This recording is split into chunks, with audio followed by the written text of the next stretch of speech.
Welcome to Behind the Podium, Unveiling the Coach. Problem solvers have problems too. So here at Behind the Podium, I, Jared Cohen, and my co-host Alexander Ellis discuss the struggles, philosophies, demands, and practices of the coach, or said more broadly, health and wellness practitioner. To provide quality coaching is to enhance someone's life in an everlasting and unfolding way. This is not easy and requires a lot of due diligence and self-mastery on the part of the coach to be able to perform.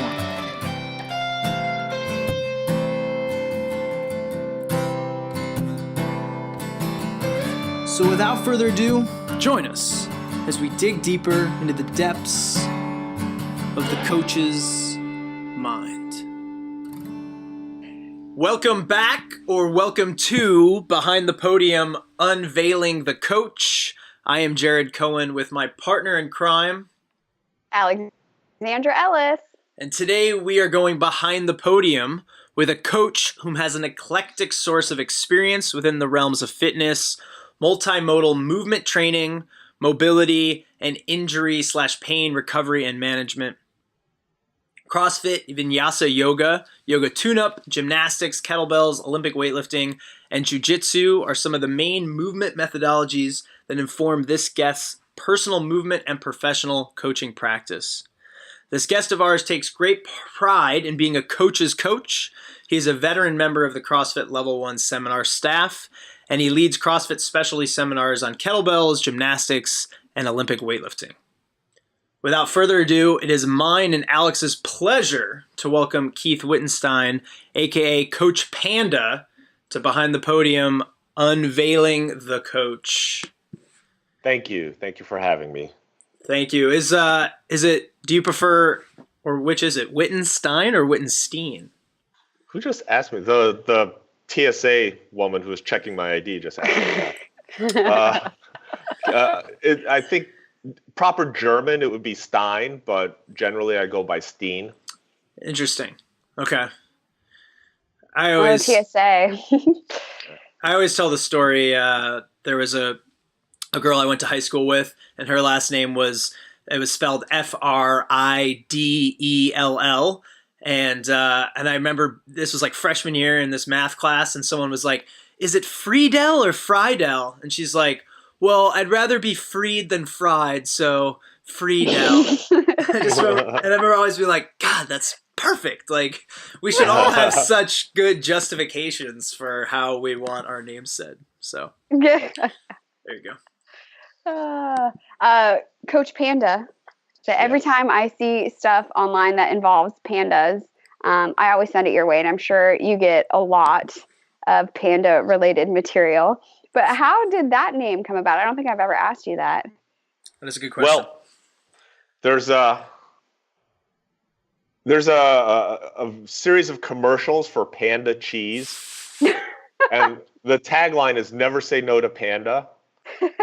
Right. So if you go to YouTube and you type in "Never say no to Panda," you'll see all these YouTube videos where this angry panda like smashes stuff, and then forces people to buy the Panda cheese.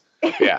So, I had a certain penchant for like smashing stuff. And so every once in a while I'd throw a bumper plate across the gym, or, slam something on the ground, and then people would start calling it Panda Rage. And people would start associating me with that little video, and that was the sort of first Panda video that people would send to me and post on my Facebook wall, and be like, "Oh, Keith, this is kind of reminiscent of the 7 p.m. class." And so the nickname kind of stuck, and now more often than not, people just send cute pictures of pandas doing cute things, which is hopefully more what I'm associated with now than the rage-filled throwing the rage-filled panda. Cheese panda. Yeah. It's a great animal to be associated with, because it does have that spectrum of veracity and cuteness. Yes, yeah. kind of try to span that spectrum. Yeah. Oh, that's awesome. Because when we met, I don't even know when it was, a couple years ago. It was at a Yoga Tune-Up Trainer Summit or Teachers Summit, and you were already Coach Panda, but I thought just a nice panda. I didn't know about this angry cheese panda. Most people who meet me outside of like me, like coaching multiple back-to-back classes every day, like mostly get the nice panda. Like if you put me into like teaching 4 or 5 classes a day back-to-back for a couple months, you know, gradually the angry panda starts to surface. Yeah. Actually, we met.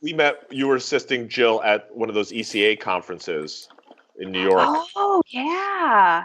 That was a long time ago. Well, I mean, in the grand scheme of things, not that long, but I do remember that. What is ECA? It's a fitness convention that happens. I remember it's in like the Hilton or something in Times Square, and there's all these classes, sort of like Idea Fitness, but on the East Coast version ish, or I think they've done stuff on the West Coast. Oh, it might have been IDA or whatever that is. Yeah, something like that. But I remember because I was flying out there with another fitness company I was working with, and I was just excited to be in New York City because you guys had Shake Shack and we didn't have Shake Shack on the West Coast yet. And so I was like, I need to go get food. And I escaped out of the hotel and snuck to Shake Shack and stuffed my face with the most amazing, you know, the double stacked cheeseburger with the deep fried cheese stuffed mushroom. Very familiar with that. Yes, and the concrete, and then walked back to the fitness convention where everyone's sitting there eating their salads looking really disappointed. And I was like, ha ha. That's what I remember those fitness conventions. Oh, wow, that was fun. But I wish I had known you were going out for a Shake Shack burger. I'm sure I would have. It was my dirty little secret. I felt like when I walked back into the expo hall, I was like, they can smell the cheeseburger on me. But at the Teacher Summit, and we were just laughing about this before we hit record because this is one of my favorite facts. If you know me, you know I'm obsessed with all things Britney Spears. And a secret, but it's not that secret, but a fun fact about you, Keith, is that you used to work for the law firm that also represented my hero. No, just kidding, but Britney Spears. It's all right. So it's all I'm right. curious of the evolution, because many of us have done multiple things throughout our career. How did you go from there to where you are now? So take it from when I worked for Britney Spears till now. Yeah, when you guys were besties, you know. Right. Well, I was in the music business late 90s, right? So I came out of law school in 97 and was working in the music business, ended up working for Larry Rudolph, who was Britney's manager and lawyer, and represented Louis Pearlman, who had Backstreet Boys and all those boy bands, and 98 Degrees and Transcontinental Records, and I was working there. And then in the late 90s, or I guess early 2000s is when I guess it was late 90s when the little thing called Napster happened. That little thing. And all the music went on the internet. And then all the record companies that were, selling hard copies of music were like losing money left and right. And they were like, oh, the music business is like dying and record companies were losing money. And they were all shitting themselves. And they were like, we're going to lay off everybody in the music business. So when the record companies start laying off all their employees, then like the law firms and other companies associated with the music business all start tightening their belts and letting people go. And that's when I was no longer in the music business. And so I spent a little bit of time like doing other like lawyer drudgery, doing some like contracts and temp work and, picking up little cases here and representing a couple small bands and artists and stuff. But essentially it was like slow going and nothing really happening for me. And I was getting really frustrated because I didn't want to be just a regular everyday kind of transaction lawyer. I wanted to do something fun and musical and work with artists and stuff. But anyway, that sort of derailed my like jiu-jitsu training, and I was doing a lot more yoga and kind of zenning out. Still doing a good bit of jiu-jitsu, but it was like jiu-jitsu and yoga. and yoga was kind of like that, like peaceful place where I could forget that I was unemployed. And so, and also like I love jujitsu, but like at that time there weren't that many sort of, half Jewish Korean people who were like opening up Brazilian jiu-jitsu schools, right? So it was mostly Brazilians who were opening up Brazilian jiu-jitsu schools. So I was like, probably not gonna like get a lot of business if I like decide that I'm gonna teach Brazilian jiu-jitsu. It just didn't strike me as ethnically appropriate at the time. So but like in New York teaching yoga, you can find all kinds of weirdos teaching yoga. So I was like, and as someone put the bug in my ear about going to a yoga teacher training, which I assumed like it had involved going to an ashram or something. Right. But turns out you just like hang out in a yoga studio all day with like other like weird people who are like out of a job. And it's not all that romantic necessarily. Yeah, but so that's what I ended up doing a little yoga teacher training, and then kind of spending my time doing a lot of yoga teaching. Yeah, and that was still like I was kind of doing CrossFit on my own, but like there was no place to do it and no one to do it with. So like I would like teach a yoga class at a gym, like I'd go to Crunch or something and teach a yoga class, and then I'd have free access to the gym. So then I would go and try to do some like, some kind of CrossFit workout or do some heavy back squats, and everyone would come over and tell me I'm squatting too low. And then they would yell at me for like swinging on the pull-up bar and stuff like that. And it was wildly frustrating. How did you stumble upon CrossFit? Because it was just a website, right, that was putting the programming out?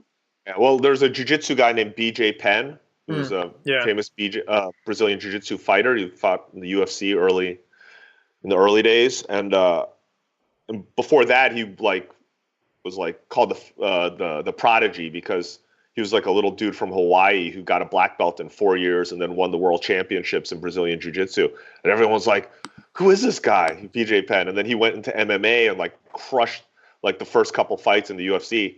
And then one of those fights, he like held up a CrossFit T-shirt at the end, and I was like, what is that? And I was like, and given how like just like dominant he was for a little like Hawaiian dude, I was like, whatever he's doing, I got to look into. And that's kind of how I stumbled on the CrossFit website. And this is back in the pre-YouTube days and the pre-Rogue Fitness days, and the days where like now everybody's an Olympic weightlifting coach, and everybody's got like 7 pairs of Olympic weightlifting shoes that you can choose from. Back then, there was no information on Olympic weightlifting anywing. It was like you type in you could type in snatch into Google and still get this, or Yahoo search. Bing. Like you'd still get the same results like you do now, but like there was no barbell related snatch on the internet. Yeah.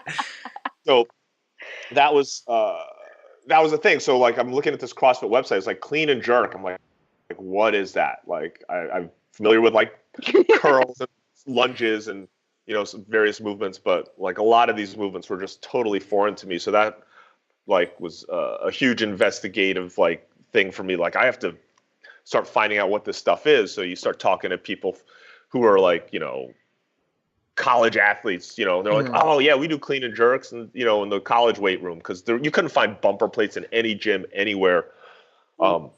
And like occasionally like you'd find like some weird like PDF article on the internet about Olympic weightlifting, and reading about Olympic weightlifting is not the same as like trying to find a video or find someone to actually teach it.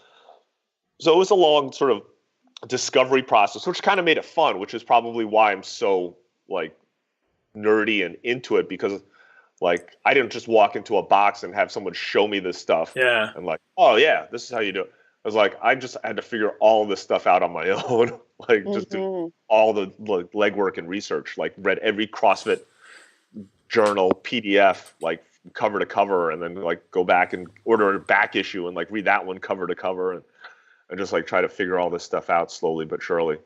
Ordering VHS tapes on Olympic weightlifting and like trying to piece it together with a broomstick in the kitchen. You mean no PVC pipe? That wasn't even a thing yet, huh? Well, I was in New York City, so there was no Home Depots in New York City. That's funny. Yeah, I think. My It was like a Swiffer mop or something. Oh yeah. Those are good because you can extend. You can make them a little Right. smaller. Yeah, I always feel like that's a mark of a good coach is somebody that really had somewhat of an arduous process to put the pieces together, because they'll then get to the other side of that and be thinking, okay, how can I make it easier for someone else? Right. Sure. Now that, and I think nowadays, for me anyway, I think about it in a somewhat different way, in the sense of like, now there's too much information. And so it's the other end of the spectrum. And so as a coach, how can I help somebody navigate the weeds and sort of point them in the right directions, or help them create some constraints about what makes sense to intake and what is better off, not paying attention to, at least at this moment. So I'm curious for you, based on where you're at now, and working with CrossFit as a senior staff member, while also having training in a bunch of different disciplines, and also yoga or yoga tune-up.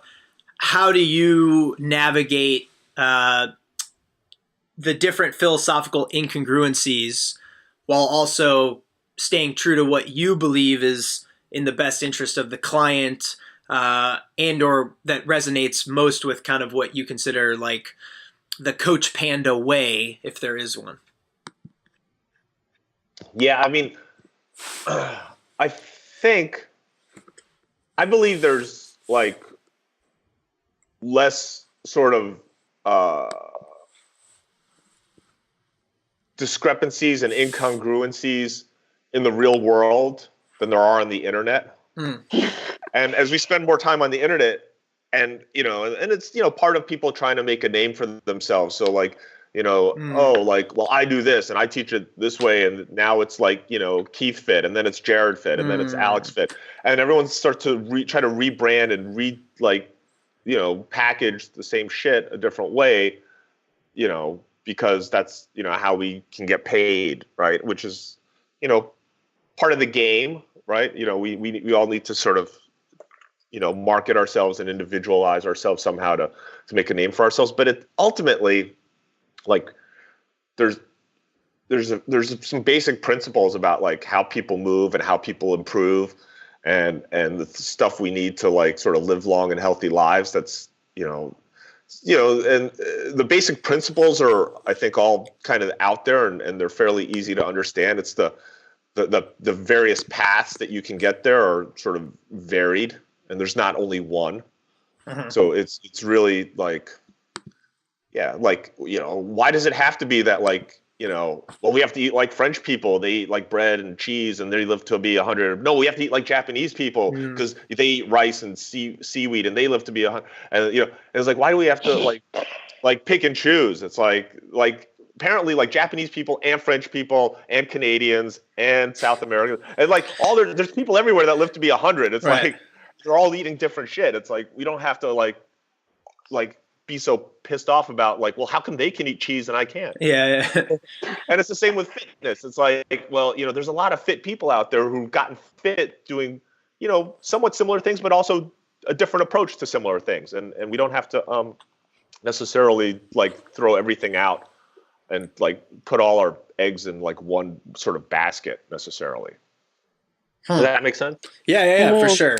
So like, I like try to think of like, cause and I kind of keep coming around to this. It's like, well, and I'm the same way. It's like, yoga is great. It's everything. I was like deeply into yoga, and I was like, this is the shit right here, right? But like I go to one teacher and they teach it one way, and I go to another teacher and they teach it the other way. I was like, depending on which teacher I liked better, I was like, well, the other guy is wrong. Obviously, they don't know how to do Trikonasana. Those fucking idiots. The Trikonasana. Yeah, those bigger people bend their knee in Trikonasana. That's not how you do Trikonasana. Clearly wrong. So true. But like, yeah. So, and then it's like, okay, well, but then you realize like, okay, stretching and yoga maybe is not the answer for everybody, but that doesn't mean we throw it all out. right? It's like I can think of like almost everybody needs to stretch something at some time. Yeah. But that doesn't mean everybody needs to like go head first into like 3 hours of yoga a day, or 3 hours of stretching a day or whatever. It's like, pick and choose. Stretching is a great modality to do certain things for certain people at certain times, depending on your goal and depending on like, how you do it. And there's like, and then we know, like just in the world of stretching, there's a million ways to stretch. It's like, do I do a PNF stretch? Do I go contract, relax? Do I hold it, active isolated stretching, or do I do a long, slow hold, a yin kind of like, supported stretch, it's like fucking like pick one, do it. If it works, great. If it doesn't, find another way to do it that works. And it's not going to always be the same for everybody in every situation. Mm-hmm. And that's the same thing. It's like, well, how should I squat? Do I shoulder width, wider, narrower, toes in, toes out? Load my hamstrings, load my quads. Do I do a box squat? Do I do a tempo squat? It's like fucking squat. There's a good reason to do a box squat, one day, and a great reason to do an air squat another day. And there's a great reason to like load your quads more, and there's a great reason to load your hamstrings more.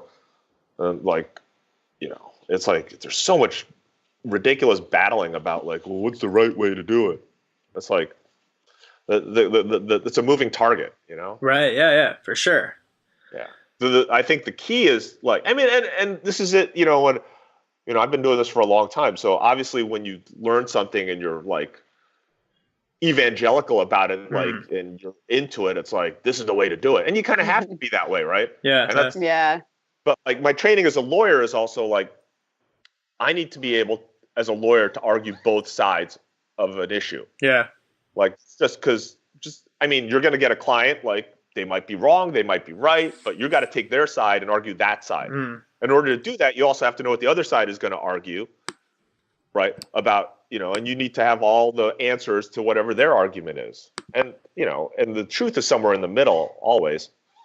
But, you have to be sort of cognizant of like, there's two sides or multiple sides to the issues. And people just like dig their heels in and be like, this is the fucking way. And everybody else is a fucking idiot. I'm like, oh, well, yeah, I mean, I can see that. I've been that guy. But nowadays I'm more like, well, this is the way that we do it in this instance. And there might be another way to do it in some other instance. But, I think we could generally sort of look at, there's some common ground here. It's like, do we want you to be stronger? Yeah. Okay. Is there multiple ways to get stronger? Sure. Okay. So we can have a conversation about like, what are some of the ways that we can get you stronger? And we can sort of maybe skirt those issues of like which way your toes are pointing when you squat. Have you noticed a different a different kind of questioning that happens at the CrossFit Level 1 certs nowadays versus even just 3 or 4 or 5 years ago, because of all the different kind of influxes of subject matter experts that are really trying to zoom in on a variety of nuances? Yeah, I mean, well, let me backtrack. I'm just gonna be a nerd right here and just say the CrossFit Level 1 is a seminar or a certificate course, right? And the way that CrossFit sort of education or process is developed now, there's the Level 1, 2, there's a Level 3 and a Level 4. So the Level 3 is the certification. Okay. Right. Because I was listening to an earlier podcast you guys did where you were talking about whether you wanted to re-up your 5 year. Yeah. And I just wanted to kind of backtrack on that for a second because like another benefit of being like ridiculously old is I feel like I am most of the time. That I've seen a lot of like the same arguments and the same like sort of things like over the years, like, oh, we're arguing about like, whether squatting is bad for the knees again. It's like that. I thought that shit went away in the cycles, the early right? 2000s. And so back in the day, like the CrossFit seminar was first a 3-day seminar, then it was a 2-day seminar. And all these people from other fitness worlds would all like criticize, well, it's just a 2-day seminar. And how could you learn to be a coach in a 2-day seminar? It's like, well, listen, I could go get a personal training certificate on the internet. Yeah. And right. anything and not have any personal contact with anybody. right? So, or, forget that. I could just open a gym and not call it anything I want and not have to get any certification from anybody, right? So like the fact that like we require like you take a seminar before you open a gym and call it a CrossFit gym is like, it's more of a standard than like Gold's Gym. You don't have to take any seminar to take a Gold's Gym. You have to pay them a lot more money and like pay the franchise fees and stuff. But like, so it's kind of these like false accusations that are like sort of, well, this is only this. It's like, well, there's a lot of shit that's way less than that. And so people were complaining like, oh, well, it's not accredited. Okay, so like they were like, well, so what? And then they're like, well, you should be accredited. You should hold to a standard. So they're like, okay, so what's the best accreditation out there? This ANSI thing is like a worldwide accreditation. They're like, okay, let's do that one. And so I don't know if you guys ever like had anything accredited, but it's like the world's most longest process ever. Yeah. So now the CrossFit Level 1 is an accredited certificate course, right? There's a test at the end of it where there wasn't a test before. There's standards now that we have to uphold, and like there's material that has to be covered every weekend. There's a whole thing that has to go on, and then you get a certificate that you're a level 1 trainer, level 1 certificate holder. And then it's like, well, we want people to get better. Like the goal was not to just be like, you've got 2 days, you're done. That's the end of it. See you later. The goal was always to be like, we want you to be better trainers. So, hey, what do? We release there's like a dozen specialty courses. Like you could be a specialist in any of these things, and you could continue your education and do one of those every 6 months for like 6 years, right? And then there's like, a level 2 course where you actually go to get like you coach and like people evaluate and give you feedback on your coaching, which I don't remember anything about the NSCA doing that, or ACSM or NASM or ACE or any of these programs where they're like, we're going to watch you coach and give you feedback on your coaching and your personal training. They're like, no, they're like, take this internet course, take a test, boom, done. Buy this book, right? Pay the dues. So it's like, like there's a whole nother like thing there. And then you could take like a really difficult freaking test that's as hard as like the CSCS test, after you've fulfilled these requirements, and then you'll become a certified CrossFit trainer. Does that make sense? And then like the level 4 is like an evaluation where you're actually like judged on and evaluated on your coaching, and then you're like a level 4. So it's like there's all these steps to like make people better coach, and they're like, people are like, it's a 2-day seminar, it sucks. Why do I have to go back? But it's like the answer to everybody's like criticisms of like, well, it's not enough. Great. So now there's like not only like like a dozen different like seminars and paths to like further your coaching development. There's also like online courses now on CrossFit. There's all this educational material out there. Not to mention there's like a CrossFit journal with like more information in there you could ever read now if you started now. Like luckily I started like back in like 2003 or something reading the CrossFit journal. Like if I started now, like there's no way to go back and like even like download that much information into my brain. And then people are like, it's bullshit. There's not enough. I've always felt that like, I've always agreed that, and when I did compare it to other things, like, I'm 100% sold on the fact that I get to be in person, and that there's actual real time exchange and connection and question and answer, and also application, that I think, other than like kind of the RKC or the other ones, that I think that was one of the first fitness certifications that actually required you to move, My only gripe when I first took it was that I felt like, when you coach to a variety of skill levels, and this is, I think, an experience a lot of coaches have in normal gyms, is that your context has to change a lot. And so my experience when I first took it was like, oh man, I'd been training CrossFit for a year, and I had done a lot of the like, I'd geeked out on the YouTubes and I'd been reading the journal, and then I go to the seminar and I'm in a room, I'm sitting next to someone that like they paid $1,000 this is to be their first exposure to CrossFit. And so now, at no fault of like the instructors there, they have to kind of teach down to that or find some middle where kind of everyone can sort of benefit. But my feeling of like, man, I think there would have been something better if there was some kind of prereq, even if it wasn't enforced, but it was like, hey, we recommend you don't come to this until you've at least kind of done 6 months of CrossFit, as just a client and kind of experienced it yourself. So now you have at least more of that experiential context to have a further conversation with. The same way, if I were to talk with a client, I'd be like, well, it doesn't make sense for me to front load you with so much information. Why don't you try this out a little bit? And now you'll have a greater level of questions to be able to interface with me. And then, the second piece of like, I appreciate you listening to one of our episodes, was in that context, it was like, well, here I am 5 years later, I have a lot of diversity of experience. And my whole thing is about, and largely inspired by CrossFit is like, I want more breadth.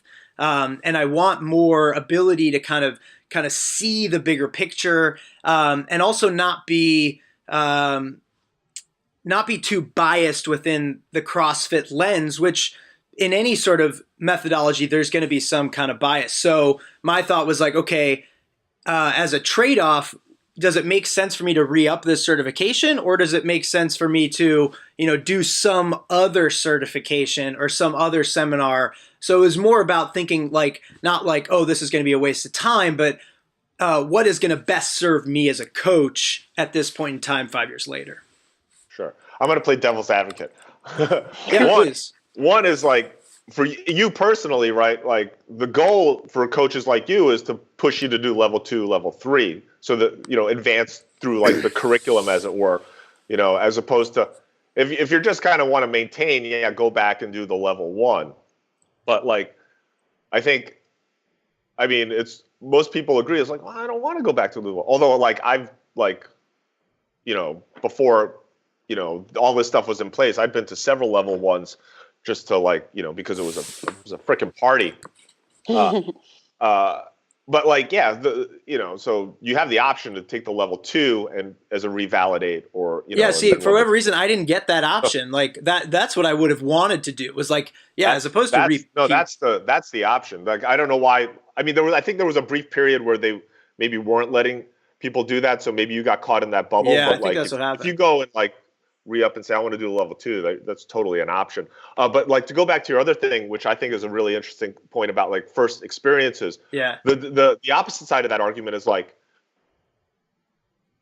why wouldn't you want your first experience to be the quote unquote best experience? And like, not to toot our own horns, but like, we're on staff because we're like good at teaching CrossFit. And it's like, most gyms you go to, they have like, they're good experiences. They're great boxes out there and the great coaches out there, not to knock them, but it's not 100%, right? There's some, and now you get like, this is like kind of like, the top end of, this is what like coaching, 10 people in a class should look like, where you're getting the best eyes on your movement, and you're getting someone to, check your depth and make sure your knees are not going to explode, and get your back straight. And you have like, setting the bar high right out of the gate. Not to mention, it's super fun, and the community aspect is great, and you get to be like right in there seeing like I mean, I wasn't there at this one, but I just heard a story about how someone was like their first experience, and Ben Smith was coming back through to revalidate. He'd won the 2000 15 games, right? Matt Frazier came in second, and Ben Smith took first.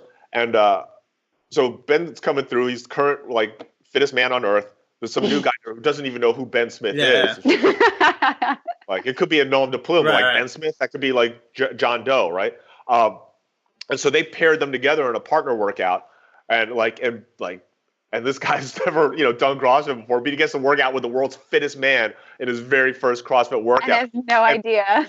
And I mean, they kind of like told him who it was, but it like doesn't mean anything to him. Yeah, it doesn't. But like, that's something. That's an experience that few and far between. And like, to have Ben like coaching you, cheering you on, and I heard it was like just a magical seminar and a magical moment for everybody watching, for that guy, and that's like a memory that that's hard to replicate. Where it's like, you get a bunch of like salty, like, oh, we've all been doing this for 4 years, CrossFitters, like, we could bring the magic back. I mean, we do that on every weekend when we coach. We light the fire again, so people are into it. Like, to start at the top, like, your first time, it's like, you always remember your first time, to make that special, right? Yeah. I think it's really awesome too that it is an organization, because I feel like CrossFit gets unfairly covered negatively, like in the public space a lot. And I love CrossFit, and it's the first time I picked up a barbell and was like, oh my God, I can actually pick up something heavier than my cell phone. Like, this is freaking awesome. But like in yoga, there's nothing, you don't have to do continuing education. And so the only people who continue to educate and, rise to the top, so to speak, are the ones who are motivated on their own. So I think it's awesome that the CrossFit says, no, we need you to come back, because we want to be sure that you are at the top of your game if you want to 100%. continue to represent this brand. I agree. I agree. Yeah, let's talk about like the negative CrossFit bashing. And I'm just gonna like start off with the sentence. If you replace like any like negative comment about CrossFit and you plug in any other fitness modality or fitness company in there, the criticism almost always is just as valid, right? Yeah. The exact same criticism is like people like, CrossFit's the most, eye-catching and eye-popping, and it's like on ESPN and whatever, and it's like you see it out there, it's all over the internet. And CrossFitters are especially guilty of like, annoying people talking about CrossFit. So it's very easy to pick on, but right, like any of those criticisms are like just as valid if you plug in bodybuilding, P90X, or bar classes or whatever. It's like, yeah, I don't see it as really valid argument. I mean, they're not to say that it's above reproach. It's not that everything is perfect in the world of CrossFit. It's not, but like, nor can it be, right? It's like, it can be no more perfect than anything else out there.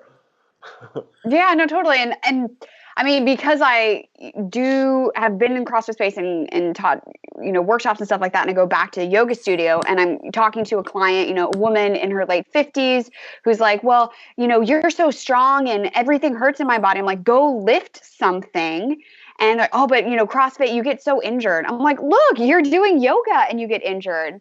Anything that we do that repetitious, like you were already saying, like go stretch, go do, there's all these different modalities that we should be exploring. No one is the answer. But when we come out of our, desk job and we go do that 1 hour of exercise, whatever it is, if you aren't paying attention to how you're moving or improving your posture, yeah, you're going to get injured no matter what. It's like the same injuries that are happening in the CrossFit box are happening in yoga studios. They just take a lot longer. And then people say, oh, it's just because I'm older. It's like, no, it's because you've been doing 30 years of like crap down dogs and now your shoulders are busted. Right. These people. Well, here, I do have a question because I get this as well, since I am in a yoga studio and I am teaching differently. And then, you bring out a pose where they've had it from another teacher and then I'm getting the feedback. Well, that's not right. I mean, to the point where I've stopped calling things like the yoga asana or the Sanskrit name, because I'm like, no, this is something totally different. Just like leave all of your preconceived notions behind. So in your coaching experience with Warrior 2.5. Yeah. Exactly. Not even kidding. Like, this is Warrior. But when somebody is in the gym, they're like, well, that's, I learned on YouTube. That's not how you do a clean and jerk. Like, how do you approach that? Or even in a level 1 seminar or something like that. I'm just as peeved out about that as you are and as anybody else is. It's like it's one of these things that's like the insistence that like there's one right way to do everything is just like ridiculous. Right? There's a way to do, there's a lot of ways to do Warrior 2. There's a lot of ways to squat, right? It's like, but you need to start somewhere and set a standard and teach things a certain way, right? And generally it's like you teach initially to the biggest group to cast the widest net. right? Most people are going to squat with their heels shoulder width apart and, knees tracking the toes and try to go full depth and try to maintain a flat back. And that's, what we kind of want to see generally, but there's, a host of people that need to squat wider. There's a host of people that are going to have their toes more forward or more out. And there's,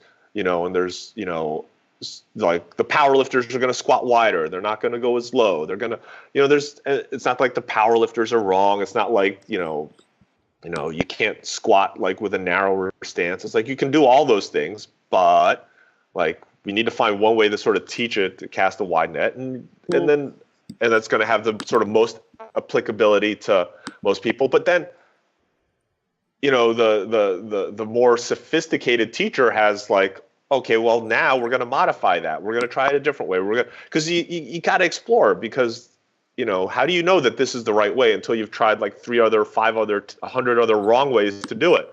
And how do you know that like those wrong ways are wrong until you've tried them and be like, wait a minute, this one hurts less when I do it this way. Oh shit, maybe I should be doing it that way. Or maybe there's, a time when like, or, there's a lot of reasons why, we need variation and different, like, to do things slightly differently. But we also need to have a starting point. Yeah.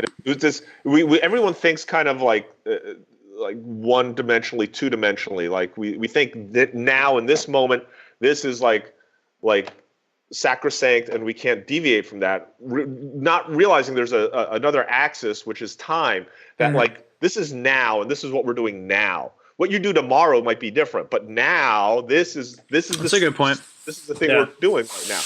And it doesn't mean like, further down that axis 10 minutes from now that it's not something different, right? It just means this is now. Yeah. And people have like no concept of like, we have to start here doing this squat because you're a beginner and you're shitty because you're a beginner. Yeah. And there's no way to not be a shitty beginner because those two go together.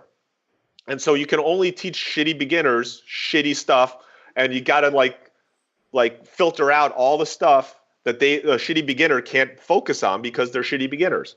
And the problem is that you see a shitty beginner on YouTube and you think that's how everything is done. And that's just a shitty beginner on YouTube. And if you can't understand that, like, then you're just like, you're a shitty internet person, right? Troll. Yeah. But so everybody's going to look crappy. You're going to say stuff to beginners to get them sort of halfway towards where you need them to be so that they can get all those bad reps out of their system and then become a somewhat less shitty, intermediate. Intermediate. Well, no, and it's so true. You have to let people mess up so that they can explore all the stuff that, oh yeah, that doesn't feel good. That does. And as a coach, we can't say like, no, this is the only right way. And if anyone like sees that coach, just turn around and walk out the door. Like that's not what you want. But I think the thing we do have to do, regardless of the way, is have some intention, right? And so there's purpose, and the coach has to know, like, I'm going to make this trade-off, like, hey, this is a shitty beginner, so therefore I am not going to worry about this, this, and this, but I am going to worry about this, versus somebody just being like, oh, it's a shitty beginner, I'll just do, this and that and that and that, but not really having sort of a purpose or a context, or being able to answer, why are you having them do that, or why are you coaching them regarding this one aspect, but not regarding this other aspect. Yeah. I mean, this is, there's so much to that. I mean, you have to, the other side of that, let me just sort of piggyback on that, is that the shitty beginner, if they know they're a shitty beginner, they're way easier and more compliant. Yeah, that's a good, right. Right, they're like, I don't know what I'm doing. You're doing great. Just keep going. Yeah, Boom.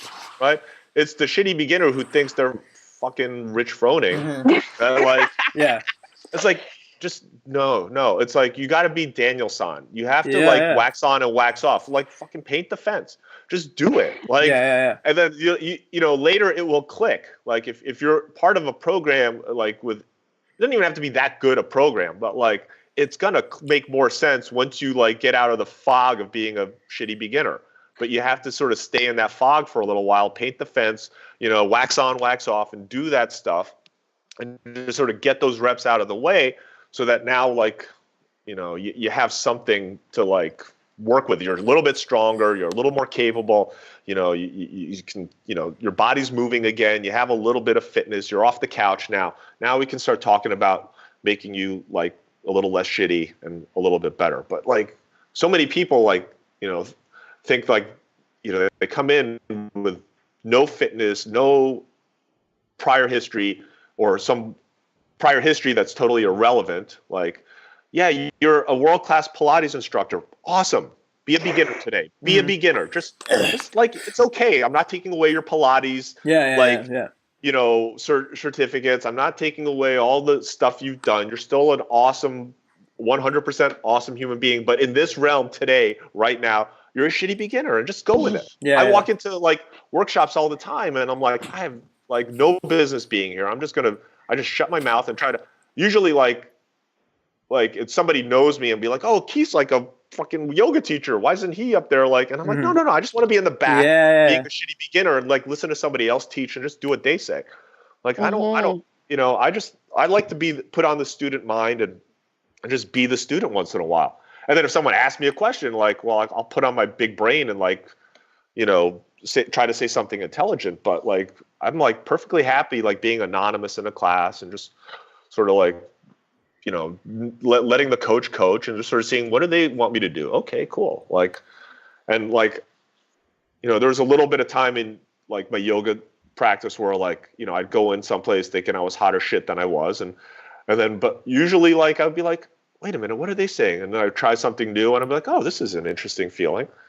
But sometimes it would be totally like, oh, this is stupid. This is the worst yoga class ever. Or this is the worst CrossFit class ever. Like, they don't know how to teach a squat. Like, but whatever. It's like, I'm not going to die because like I did some bad squats one day. Like, right. Like I can sit there and like watch someone like, teach a clean wrong and be like, well, I'm just going to clean the way I do it. And, where I know I'm not going to hurt myself or whatever. And let them like teach it their way, or I'll try it their way and be like, oh, that's kind of interesting. That might work, once in a while. Mm-hmm. People are so dug in. It's because like there's a fear of being wrong. They like, once we find something and we can claim that that's right, we feel like safer. Mm-hmm, like knowing that totally. Like that's why like we have to cite sources and we have to there has to be a it's like if we can put something that says this is right, we feel so much more confident and stuff. And it's like, and there's there's some validity there, like, but it's like people are just, it's funny that people are so afraid of just like being wrong or taking the other side or just kind of listening and trying something that's not the way, you were taught it initially. Yeah. And I think too, like going into seminars are probably people out there who have just as much experience as you and who are not comfortable being in the beginner's mind. And, that's the annoying thing. I'm like, just shut up. We don't need to hear you talk. Like, just be here and learn from the instructor. Because everybody has something to offer, whether it's offering you what you don't want to do, learning from that, or something that you can use. Because you never know if, maybe whatever that technique was and you have some client who's not responding to your cues. And then you're like, oh, wait, I remember. Let me pull that out of my back pocket. And now I have another way to communicate with people. So that beginner's mind, I think, is probably one of the best things you can use when you're in trainings, when you're in classes, when you're working with students. When we act like we know it all, then it's like, that's all. Like, yuck. Well, I like your point about the kind of psychological reframe of, hey, this is just one moment. This is just right now on this huge timeline. Like, you can afford to embrace the now, whatever those circumstances may be, as a coach, as a student, and you'll be okay. And we can also be more present in this situation together without you kind of going through the wheels in your mind of like, well, this isn't how I was taught to do it, last year or last week. And is this really going to help me in what I'm trying to do tomorrow or a year from now? And and maybe try and just kind of have a little bit more peace with the fact that like, hey, it's for right now, let's just let this be as it is. And with that, you may actually get some more out of it. Another way I like to think about it is like, it doesn't have to be a zero sum of like, well, if this is right, then everything else is wrong. Mm-hmm. Right? There's multiple like things that are right or, good. And it mostly comes down to like context and goals and, and some individuality. It's like, there's a reason like training this way is maybe preferable to your goals in your particular situation. And there's a reason why like a different training or squat stance or whatever is applicable to somebody else that are doing something different with a different set of goals. And it's important to sort of recognize that stuff and sort of, just understand that. I mean, people sort of, and we see this all the time in like, in the CrossFit world, is people mistake like standards, like we have standards for the game so that we can judge and we make sure everyone's squatting low enough and standing up all the way and doing that, or doing push-ups with their chest on the floor and locking out. And, there's these like standards that are, somewhat, important, but also somewhat arbitrary, to make it so you can judge. But it's like, that doesn't necessarily mean in life you have to do everything to those standards all the time. Yeah. And people think, well, like, oh, well, if, I didn't get my chin over the bar, I'm a horrible person and I didn't meet the standard. It's like, well, you might not get a rep on, if I'm judging you at a competition or something, but like if you tried really hard and you pulled yourself up halfway up, that's still like, you're still working the muscles and we're getting something, there's some benefit there. Right. Yeah. No, that's a good point. And I think again, the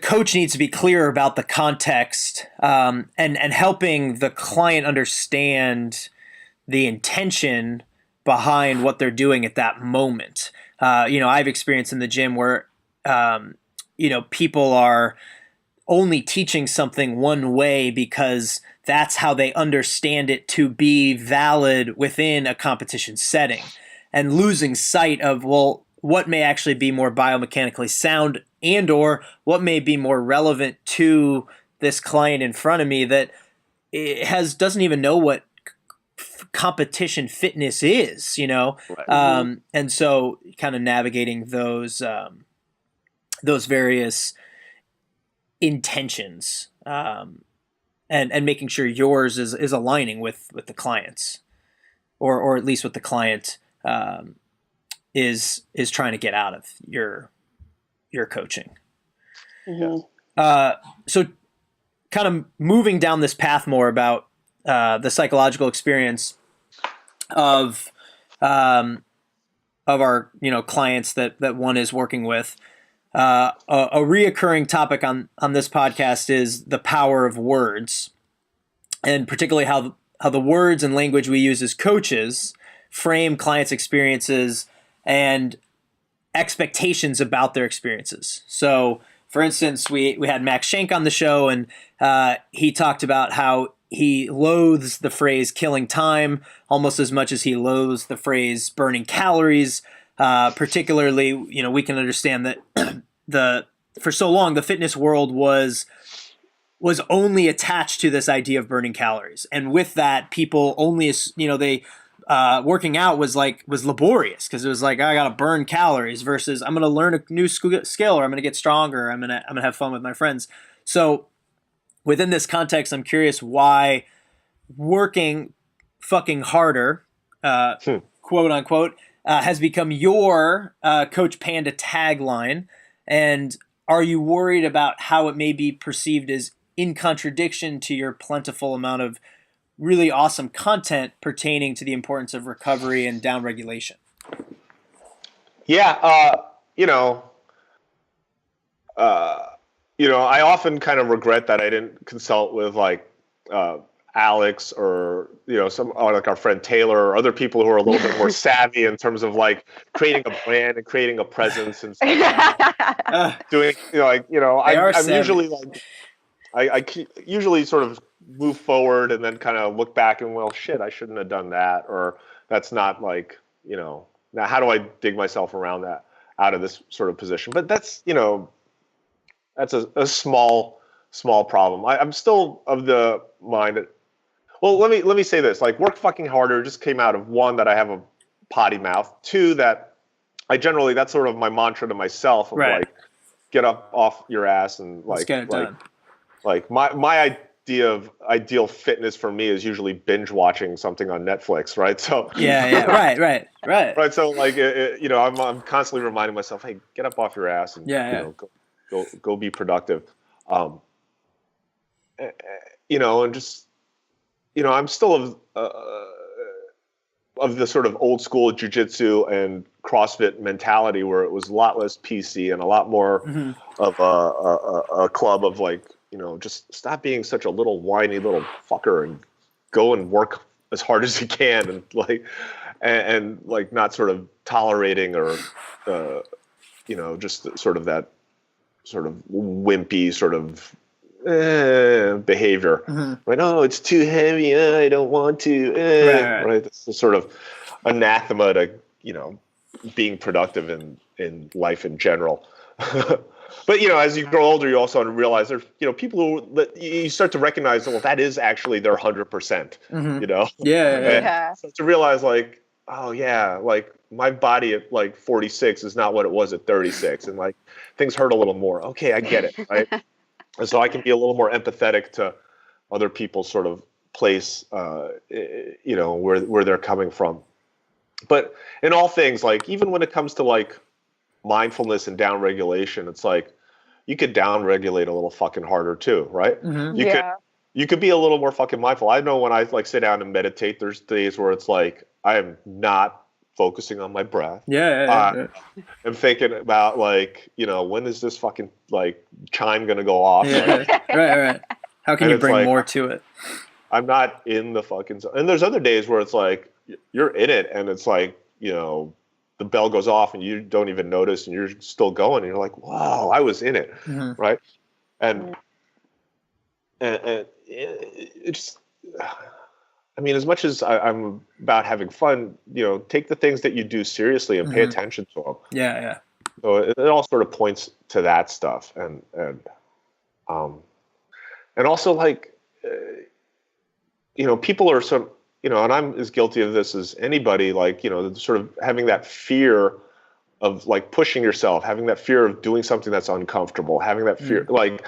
And it might not be in the gym. It might be in, you know, work situations, social situations, some other situation where it's like, I don't want to try and put myself out there and, offer, you know, something that's like, people are going to think, oh, that's weird. What the hell is that? Like, you know, I don't want to try and, you know, sell people some product because people are going to think, why is he trying to sell me some product? Right. Or, you know, it's like, it's uncomfortable. You know, we always have these uncomfortable things, and you know, at some point we just, you know, those fears rarely ever, those types of fears rarely ever help us, right? Those and you need some sort of, whether mantra or some person or something to like get you through that, past that fear, and go out and try something and not listen to that voice in your head that's, you know, telling you can't, or you're not enough, or you can't, not to try, or just, you know, binge watching Netflix. Totally. No, I agree. That sort of, whatever that trigger is going to be to help you get past that sticking point, and at least create some momentum, create some forward movement. I guess where something I've started to sort of reflect on is like, well, how much is like one behavior really just covering up or being a distraction for other things that you're uncomfortable with. And I think the whole space of down regulation and mindfulness and recovery is something that I've seen, particularly like within the CrossFit space, that a lot of CrossFitters are uncomfortable with. You know, they one of the phrases that I loathe hearing as a coach is like, can we have the music on, because I don't like listening to myself breathe. And to me, like, that's very diagnostic. It's like, wow, you don't like listening to yourself breathe? Like, what is going on there? And so this idea that like well, I've now set up my life so that I'm going to push myself so hard all the time, so that I don't have to pay attention to these other things that are really important to listen to. And so kind of thinking about, what is that sort of yin and yang, and as a coach, how can I help somebody make sure at this maxim again of like working on your weaknesses, like, well, it's a weakness for you right now to go slow, or it's a weakness for you to just chill out, to be quiet. How can we, for your language, how can we work fucking harder in that respect? Yeah. I mean, it goes the other way too, right? I mean, you hang out with all these, all the yoga peeps, and they want to do nothing more than shavasana all the time. Yeah. Right. It's like, the idea of like, just pounding out burpees until you fall down is like anathema to them. It's like, and it's like, and again, it's like, what are you down regulating from really at some point where it's like, point, you didn't do a fucking thing. Why do you have to down regulate? Right. Right. You can't be yin all the time, Yeah. And so, like, I mean, so I always, kind of go back to that. It's like, I try to sort of walk with a foot on both sides. It's like, I need to like push myself to a point where like, fuck, I did something. And then now I get to earn some time to relax and try to recover from doing something. Yeah. But like, I sometimes I don't feel like I've earned a roll on the yoga tune-up balls because it's like I really didn't do much. Why should I be rolling on those balls when I should be like doing some like push-ups or something? Netflix wasn't that hard today. Right. Yeah, exactly. Certain shows you got to work a little harder for. Others they kind of they give it to you. I don't know if anybody's watching Legion on FX. It's a new X-Men show. It is like total mind fuck. You gotta work for that one. It doesn't. It's not your like superhero archetype film where it's just hand delivered to you. You gotta like really pay attention to what's going on. So. No push-ups during that one. Yeah. Complete focus. Yeah. It's even be hard to like, multitask with some yoga tune-up balls because like it's all got to go to the screen. But I hear you though about like the music and the like sort of being able to like listen to yourself. It's like the one thing I keep trying to bring like certain elements, into CrossFit and certain CrossFit elements into yoga and all that stuff is like that mindfulness, like, what am I doing with my body, like at any given moment? Yeah. Like, and I really try to pay attention to that. And like, there's times when it's, advantageous to sort of zone out and not, be focused on your body when it hurts really bad. But there's other times when it's like, when you stop and, listen to your body or just like try to propriocept, what am I doing? Like, why is there, can I be more efficient? Can I put myself in a better position? And I just generally don't see people have any sort of ability to do that. I mean, there certainly are people, but I'd say the majority of people would much rather like check out and not sort of. So what is your advice for coaches to proactively and attentively help clients with this process of uncovering potentially what they don't know, as opposed to just kind of feeding their impulses to just check out and do more reps aimlessly? I mean, I think it's like very much like what Jill Miller does, like in her trainings, is like trying to like embody what's going on and try to really propriocept and feel like, hey, we're doing this now, and really search for that the feeling in the right place at the right time. And so when I'm coaching, like, I'm one of those check-ins that I always do is like, did you feel that? Did that feel different? And they're like, yeah, that felt different. I was like, where'd you feel that? They're like, oh, like my hamstrings felt different. I'm like, yeah, that's the feeling that you should have. Like when we do this exercise, you feel those hamstrings. I try to like, check in and do those types of things and like get people to feel the feels where they're supposed to be feeling them. It doesn't always work, but that's, that should be your new tagline: feel the feels. Feel the feels. Where you're supposed to be feeling them. Yeah. No, for sure. Yeah, I think most coaches like, uh, you know, not only you have to go, sometimes you go by eye and by shape. Like, are they in the right position? Does it look right? hmm. And that's a visual cue and a visual sort of thing that as a coach you need to. It should look right or look.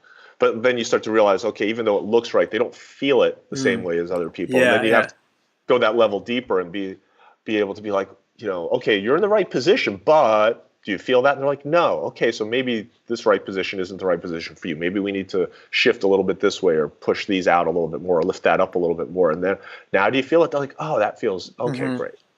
Yeah. Yeah. That's a really key point, and that's like it's a really kind of dynamic process. And Yeah. some people you find at first they're like, yeah, like I don't even know. I have no reference for what to feel at all, and it becomes a hard thing in the beginning too with beginners, where like that it pain is a huge one here, right? It's like where some people they're sore and think they're in pain, or they can't even differentiate like sore muscles from pain, or and Right. so it becomes really really nuanced. Yeah. I think it's not a conversation you have with a shitty beginner, Yeah. because Right. the information that they're feeling in their body is basically confusing and hurtful, and they're just like, everything hurts, everything sucks, I'm so confused, there's so Yeah, much yeah. stuff going on that's not a conversation that you broach with somebody. It's like, just squat down, stand up, just Hmm. do they get no, just try to give them a couple things about like keeping their chest up or their heels down or pushing their knees out or something. Yeah. Keep it simple, because again, they're shitty beginners and they're so not able to process more than just doing the movement, and they're not maybe fit enough to be able to like hold positions and like Mm. really start to like distinguish between like just the general pain and overall uncomfortableness of like exercising at intensity or even not at intensity, from any sort of nuance. So, and that's one of those things. It's like you know, you have to sort of figure out when they're ready for a little nuance and give them that slowly. Yeah. And it's yeah, it's just because that's just you're just throwing more stuff at people that aren't even able to hear it. They're Right. just physically incapable of that. Yeah, and back to this overall theme for this episode, the whole kind of yin and yang thing is very interesting. Um, Particularly what's very common in yoga, holding positions, is very uncommon in the CrossFit space. Sure. Everybody's trying to do something faster, and that's where in the yoga space they could benefit from kind of, what does this feel like if I go really fast, if I let things unravel a little bit. Whereas in the CrossFit space, I feel like, especially in warm-ups where I try to do this a lot of like let's hang out in the bottom position, with just the barbell, Yeah. Yeah. and getting people, there's a way to start kind of like people like, I've never felt this before because I'm just so used to kind of bouncing out of the bottom. And now what does this nuance bring to my experience with 95-pound thrusters? Sure. But the same conversation is true in yoga. Like, I mean, yoga is a little bit more geared towards like feeling the feels. Mm-hmm. But like if you remember what it was like when you first started practicing yoga and you're sitting there holding Utkatasana, your Ugh. Yeah. quads are Yeah, fired, right. It's brutal. and a yoga teacher generally is like got a stream of like verbiage like they're espousing like throughout like 60 or 90-minute class. There's like lots of stuff, and they're talking about feeling the feels and blah blah blah. But like most of that stuff you check out when you're in one of these uncomfortable poses, Yeah. because you can't hear that because all you hear is your quads or Crying. your deltoids or your whatever is like on fire at that particular moment. And then it takes depth of practice. Whoa, what was that? It takes depth of practice, and time under tension before like, okay, this does not hurt so much now I can start to focus on the nuance. Like, is my tailbone tucked under? Is my, is my gaze in the right place? Am I true to my intention that I said at the beginning of the class, et cetera, et cetera. And it's only after a little while that people can hear those things, and they need that depth of practice and the strength just to like stay in these poses and positions and start to hear the other stuff that's coming at them. Mm-hmm. And I think I was just gonna say time too, just like you're saying, like giving them time. And one of the ways I found successful is to let them know where they might be having the feels. So that because there's also this fear of the unknown. They're like, well, am I supposed to be feeling here? And oh my God, what is happening in my quads? And so, hey, tomorrow you might be really sore here, and that's totally cool. I'll see you next week. So that next day they're not like, oh my gosh, everything hurts. You broke me. I'm out. Yeah. Right. Because it does. It takes time to develop that nuance and the subtleties and being able to figure that out in their own bodies, especially starting from the beginner. Time. Yeah. Well, in the interest of time, okay, we're gonna move to some rapidness. The other yang of yin, and you don't really have to stay too strictly to rapid answers, but we're gonna try and get a few bullet points at you. All right. So the first being, as a coach, what gives you the biggest payoff, and then subsequently, what worries you the most? Payoff. I coach because, because I'm a nerd, but also I want people to get better, and so when I get feedback that I've somehow helped somebody out, that's always the payoff. Right. Because you don't always know. People leave, and you assume because we all have this image oh, they loved it. I was the best coach. Yeah. That was the best workout they've ever had. I totally fixed their squat, and they'll thank me forever. And then but most of the time that's not actually true. Yeah. But every once in a while it is, and you get some kind of wonderful email or Facebook post or Instagram thing where oh my God, I left that class, seminar, workshop, whatever, and now I'm own my own gym and I'm coaching and I remember that thing you said to me while you were drunk off 4 beers and yeah, and I'll never forget it. Yeah. and what stuff, yeah, go sorry, go on. What was the second half? What scares me or what? Yeah, what worries you? What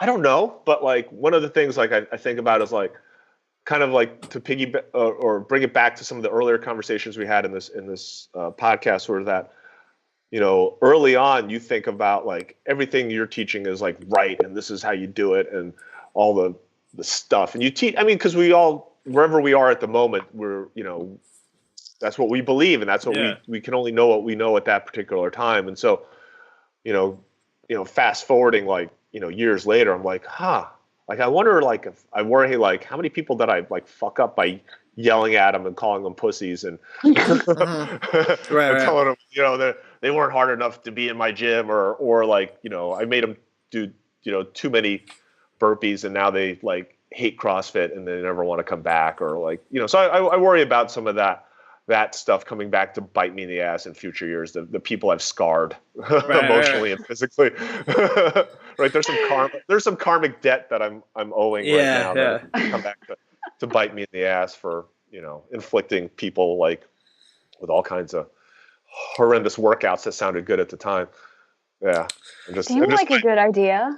And just my abusive kind of obnoxious behavior.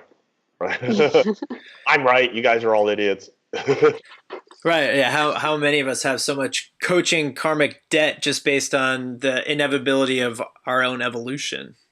A lot. It's just random things where or just stuff that I know I've turned around on, icing, ice.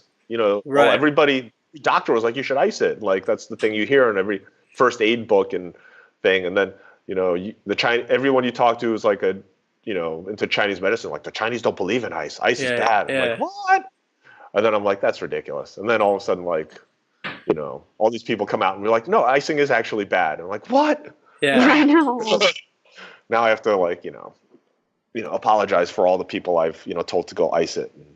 Or like all the people I told, just take some ibuprofen. Right. Yeah. Or just random shit like that. But like now that I like don't believe in it all. Right? Uh-huh. So following on that, what currently or currently is there a topic within fitness, nutrition, or psychology related that has you most on the fence? Most on the fence. Gosh, I don't know. Because like icing for me, that's like one where like I still, yeah, I mean, I feel like that's still a very contentious subject among many people. Well, I mean, like all of these subjects, I think there's no sort of like, I mean, it goes back to what I was saying before. There's no polarity here in terms of like, you can never do it in those situations. It's always bad. Like there's obviously situations where I think ice is still a viable thing, but like there's sometimes where like it probably isn't doing what we think it's doing, and therefore we should avoid it and do a different modality to treat X, Y, and Z.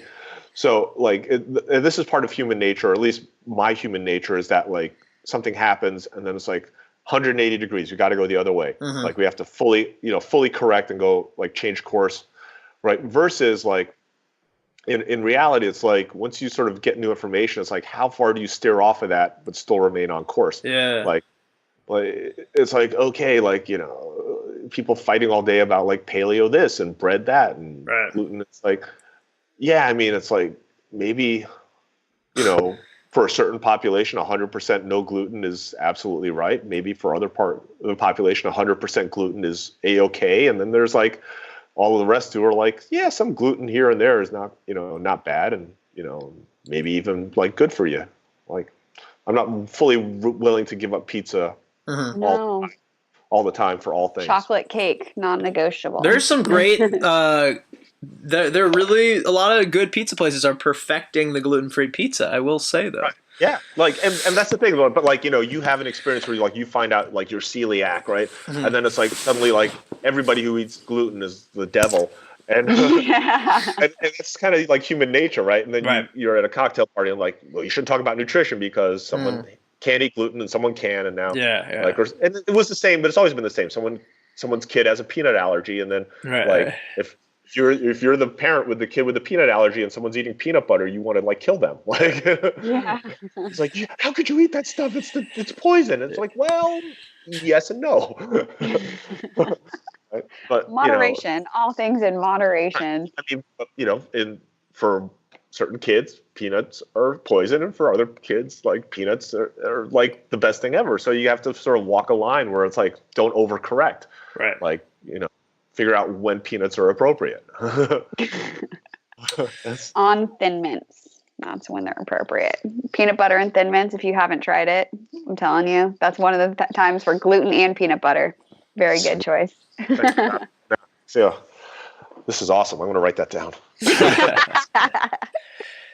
So here's one specific to you. How do you define the title of movement specialist? Oh, I have no idea. That's like more marketing than anything else. Yeah. But I mean, here's the thing. It's like, I think movement is something that is,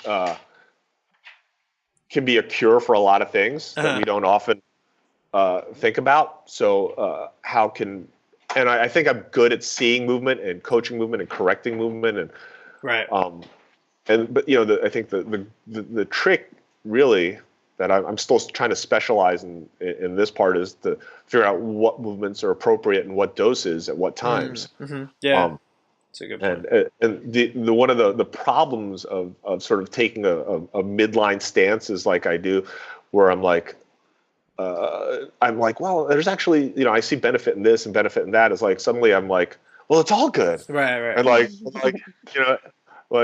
and now it's hard to siphon, through like, well, okay, if it's all good, like how do I choose what's appropriate? It's much easier when you have like all you need is squat, deadlift, and bench press. So like, make everyone better. What's the answer? Squat, deadlift, and bench press. It's like there's no other alternative in your world. And then that's great because like you have the absolute answer. But as soon as like you think, well, well, what about power cleans? Oh shit. Now, like there's another thing. And then when you start opening up yourself to like, well, I think, there's all kinds of great movements out there. Well, what's appropriate and when and why? And then now I have to like really start to, whittle down, things and try to come up with stuff that's appropriate for certain people at certain times. And that's harder. But I think ultimately there's a lot more benefit from more moving and not less moving. Yeah. Mm-hmm. Yeah. Not in terms of just volume, but also variance. Yeah. Mm-hmm. Right. Totally. Yeah. The more varied your movement diet, as Katie Bowman would say, probably the better.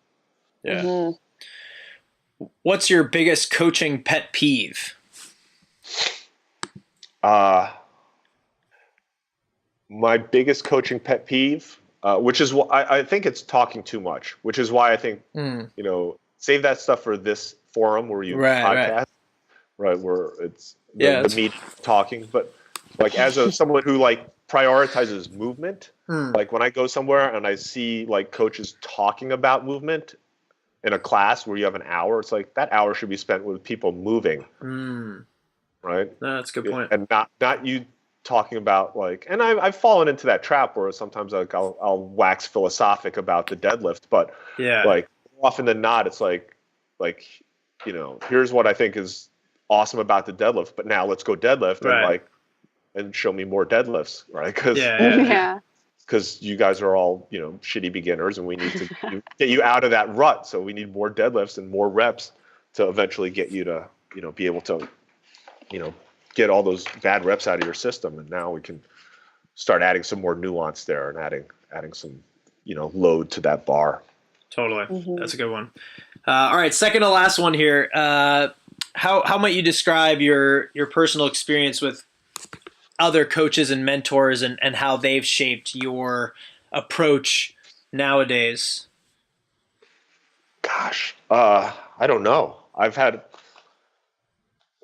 a long list of great coaches and mentors, teachers and stuff. So I probably why I have the opinions I have is probably just due to the fact that like, well, they're all great and they're all right, but they're all talking about different things. So I have to find a way to reconcile all the great stuff I've learned from all these great people because, they can't like, again, it's like, if my world is black and white, well, this person's right and this person's wrong, then it's like much harder to reconcile all the stuff I've been told over the years. Right.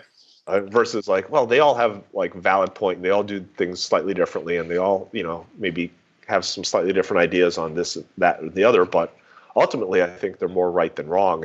And I have to find a way to reconcile all this different information. Totally. What does it mean to you to practice what you preach? Yeah, I mean, it's exactly that. It's like that, work fucking harder, just force myself to get up and get out and like do something and also not like worrying about like, being the best like athlete or, whatever. Like, I'm trying to be much less driven by my ego and I like Jiu Jitsu is great for that because it's very humbling and you get your ass kicked a lot and totally, and even though like, so like, and I'm very comfortable like going in there and getting my butt kicked, right? But also like once in a while needing to be that guy who dishes out a beating, and I because sometimes you're the bug, sometimes you're the windshield, right? It's a good, and it's the same in CrossFit, right? It's like, like I'm perfectly comfortable being the coach and telling other people what to do, but I also need to get out there and just like get my ass handed to me and be like, just like get, do 17.5, right. Yeah. Like, exist in both just realms. Get smoked and just be okay with like not being the fittest guy in the room because I learned a long time ago that that's not who I am. Yeah. Fascinating. Especially when like my circles like on a weekend like are with like games athletes and stuff. I'm really quickly realizing like, oh, I'm not only am I like one of the older guys here, but I'm definitely not the fittest older guy here. So I need to take care of myself and do what I can, but like, throw down when I can, and like, and also take care of myself when I can. Right. Mm-hmm. And then also just like, it's also, good having a kid now, where it's like, now I'm like, well, I need to, put my money where my mouth is. And I think that's, in all things, right? Because, everyone talks a big game about what they want their kids to do. But most people, like, you see, like, well, I want my kid to, like, speak 3 languages. Well, how many languages do you speak? 0. You don't even speak English. Yeah, your English is not very good. Yeah, that's a great point. Like, you want your kid to be all great at math. Like, can you multiply without using, like, your phone? So, like, I don't expect, I expect him to go past me, but I don't necessarily expect more from him than I'm willing to put out myself. So like I look at like, what do I want him to be able to do? I'm like, I want him to play music. Well, I better practice my guitar and practice like, the piano, or at least like, jump in on it every once in a while. So he hears these sounds in the house and he's like, inspired to do that. Like, I want him to exercise. I better get out, and, swing that kettlebell and go run around and, show them like this is normal behavior. Right. Yeah. I always find it weird, like the contrary to that, where you have parents that are in their diet mode and they go to McDonald's and they'll get the salad, but the kid will have like, and they look at the kid like, oh, you're so lucky, versus like, what is that? Come on. Yeah. Versus like, creating a We're standard. either going down as a family, or that's a good point, right? We're all eating the McNuggets, or we're not. Right. Yeah. And now you just set the kid up thinking like, oh, adulthood's gonna suck. Like, So.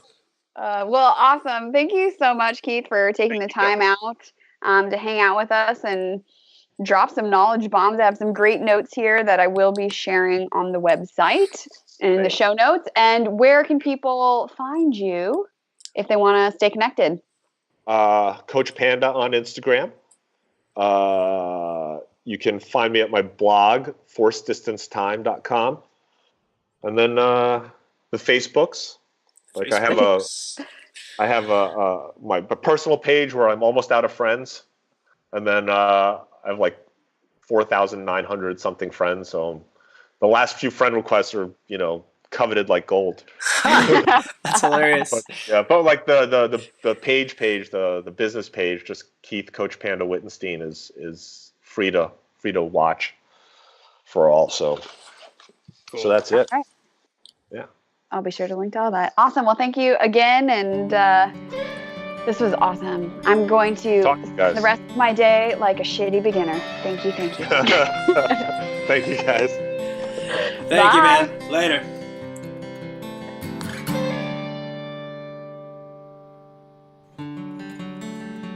Hey guys, thanks for listening to Behind the Podium, Unveiling the Coach. If you have enjoyed what you listened to, head over to iTunes and leave us a review. More information on each episode and the podcast in general can be found at behindthepodiumpodcast.com. We'll catch you next time.